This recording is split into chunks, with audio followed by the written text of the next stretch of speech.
This is the NFL Play Football Podcast, and I'm Jeff Fisher of High School Football America. The NFL celebrates youth and high school football year-round through camps, activities, NFL flag, and tackle leagues. The Play Football Initiative provides a fun and engaging experience for players of all ages and skill levels, equipping young people with key life skills that are building blocks to success on and off the field.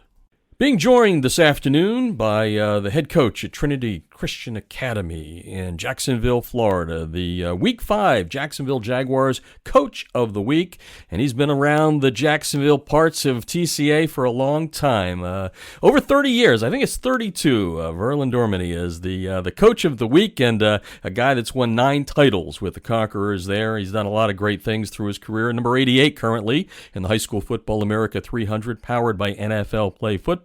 And Coach, thanks for taking the time with us today to chat a little bit about your program. Hey, thank you for having me. Yeah, well, like I said, you know, when you start hearing numbers like that, plus 30 years, a lot of state titles, national rankings, Coach of the Week, you were the Jags Coach of the Year about 20 years ago, I guess it was. Aside from making you think that you might be old and around a lot, what comes to your mind when you start hearing numbers like that? That I am old and have been around for a long time. But anyway, what does make you smile when you get up every day and get to put a whistle around your neck and go out and coach young men? What keeps the smile on your face and keeps you going through all these years? You know, I think a lot of it is the young men. You know, the ones that we coach now and the ones that we have coached. You know, a lot of our kids. You know, this is home for them, and so when they're done playing, there's we have 10 coaches on staff. Probably 7 of them played for us, and then you know the kids that just come back. You know, the kids that when they're in their college career, they'll always come back and hang out and give back to our kids, and even the kids that have played in the NFL or still playing in the NFL. You know, they'll come home and just be a part of what we do, and that's exciting to me because it's if they want to come back and be a part and want to hang out and you know have conversation, that's rewarding. Yeah. Family, I think, is the word that kind of ties that all together there. And take us back all those many years ago when you come in, not a big school, you don't have a roster of 2,000 kids or 200 kids, I should say. What were some of the things you did back in the day that set the foundation that you actually look back on and go, wow, that tradition or that foundation has lasted for 30 years? Are there a couple of things you can point to? Yeah, I think there is. There's one motto we have, and I've used this for years. And I tell our kids and our coaches that we have to genuinely care about each other.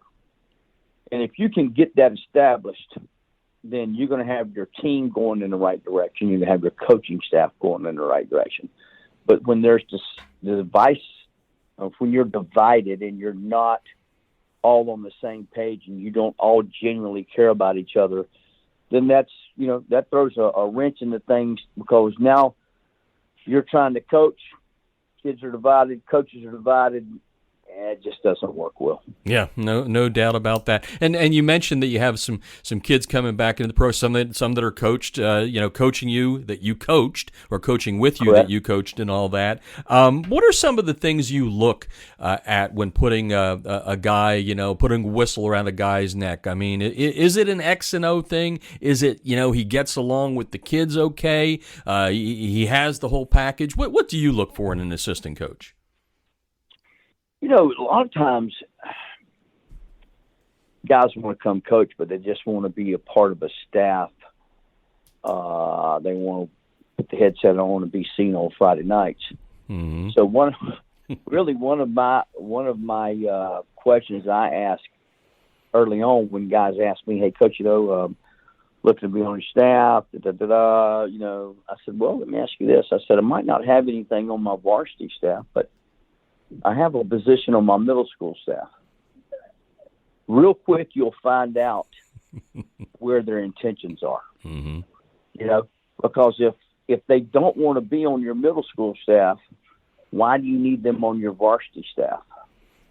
Now they could be probably a great coach and a great man, but it kind of gives you an idea of, are you really here for the kids or are you here for yourself?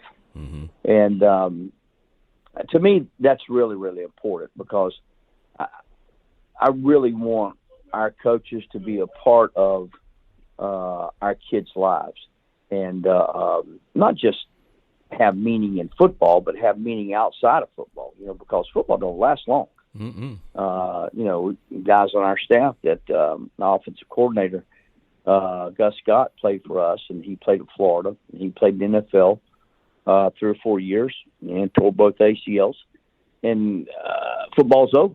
And he's probably the smartest, best football player I've ever coached.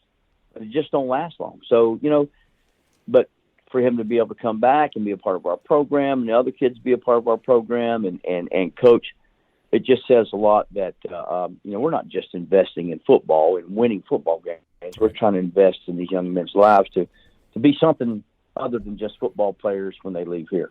No doubt, and that's why we appreciate everybody in the coaching profession for that exact reason. Talking with Verlon Dorminey here on the NFL Play Football podcast. The Jags, Week 5 Coach of the Week, that puts him in the running for the Coach of the Year honor with the team. And, Coach, stupid media people like me ask stupid questions sometimes, and here's the one that I like to ask. And sometimes it's just a simple one that kids are the same. Sometimes I get some nuggets out of it. But after 30 plus years, how have the kids changed? How have these student athletes changed, if at all, in your eyes? Well, I think a kid wants discipline. Mm-hmm. And in our program, we are very disciplined because of the school that we go to. It's Trinity Christian Academy, so you have to behave to go to school here, and you have to maintain a certain standard, in your grades and things like that. But kids have changed over the years. A lot of it because of the things that are on social media, where it's a lot of self-promotion, and we try to make sure that they understand that this whole thing is not about you. It's about us. And if you can get them to buy into that and understand that, I think that's big. But that's where you probably see a lot of the trend, as when we first started, we didn't know, our kids didn't know kids across town who played football. They just knew they played against them on Friday night, but they had no idea, where these kids now know everybody all across the nation who's playing against each other, and they Snapchatting and TikToking and all with everybody that they know, And I talk to kids all. I said, yeah, Coach. I played on the same 7-on-7 team with him, and I'm thinking, well, this kid's from Atlanta, or this kid's from Miami, or he's from Tennessee. Yeah. We're all played in the same tournament together, and we played on the same team together. I'm thinking, so I think that part of it is kids are more in tune with each other and know each other more. I think the game has changed a lot. It's not as physical as it used to be. So, to get your kids to be physical, you have to really work on that a lot. Because we teach that. We teach, the most violent team wins. Mm-hmm. We're trying to do it within the rules and the parameters of the game, but there's just not a lot of real good physical football being played, now as to where it used to be. But the game changed too. It's more of a passing game. It's a spread game, and when I first came in and started coaching, we were running wing T, and we were having block 9, 10 people in the box on Friday night. So, it's changed a lot. Kids are kids. If you love them, they'll love you, and you show them the interest that they need, and put forth the time and effort into them. They'll play hard for you. Yeah. They'll work hard for you. I believe it. And you had 2 words in there that caught my ear there. The one is TikTok. You and I are pretty close in age. I thought that was a thing on the wall that a clock did. And then the other one, when you said wing T, I got a smile on my face because I had the pleasure early in my career to meet Tubby Raymond. And, Yeah, but absolutely. I like to call it the Delaware wing tee because of that. But anyway, it's right. just something Yeah. I love and brings a smile to my face. Verlon Dorminey is on the air with us right now talking about his program there at Trinity Christian Academy in Jacksonville, Florida. And Coach, I know I saw a story last year on the drive to your another state title. You have 9 of them there. That you had a pretty scary moment when it came to your own health, and I guess you've made a full recovery, which I hope and pray for. But my question is, what did you learn about that? Because it seemed like it was very serious, and in a flash, maybe no coaching this year, right? Yeah, absolutely. I mean, I really, Lord looked out for me. I was fortunate. I just had been sick and had gotten dehydrated, and was fighting off, how we go day in, day out, working. We're toward the end of the season. It was Thanksgiving. In fact, it was the morning of Thanksgiving. It was 4:00 in the morning. I got up, used the restroom, was fixed to get ready to, we were having practice that morning, so had a lot of things to do before I got here, and just got out, was headed to the bathroom, and just blacked out face first, and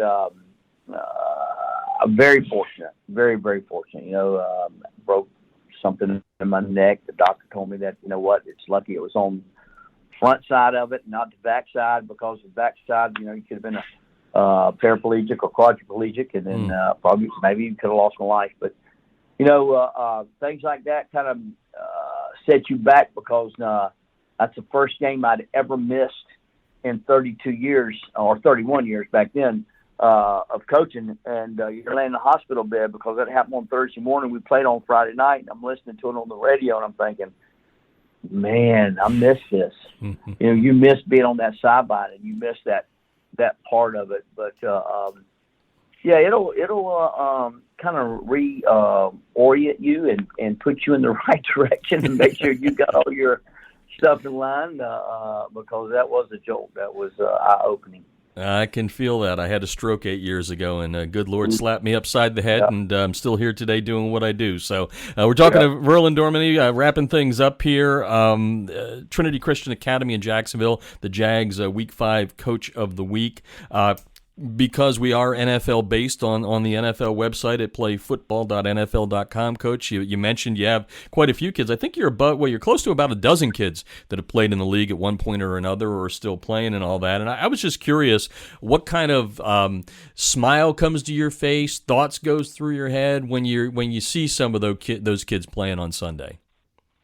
Oh, absolutely. I mean, Saturdays are filled with constant flipping channels and looking at different college teams playing, and then on Sundays, if the kid's playing, our young man's playing somewhere, we're always trying to find that NFL game and keep up with them and watch them play. But that's really rewarding is to watch your young men play at another level and be good at it. Because it's hard to do. It's hard to get to that collegiate level, and it's extremely hard to get to that professional level.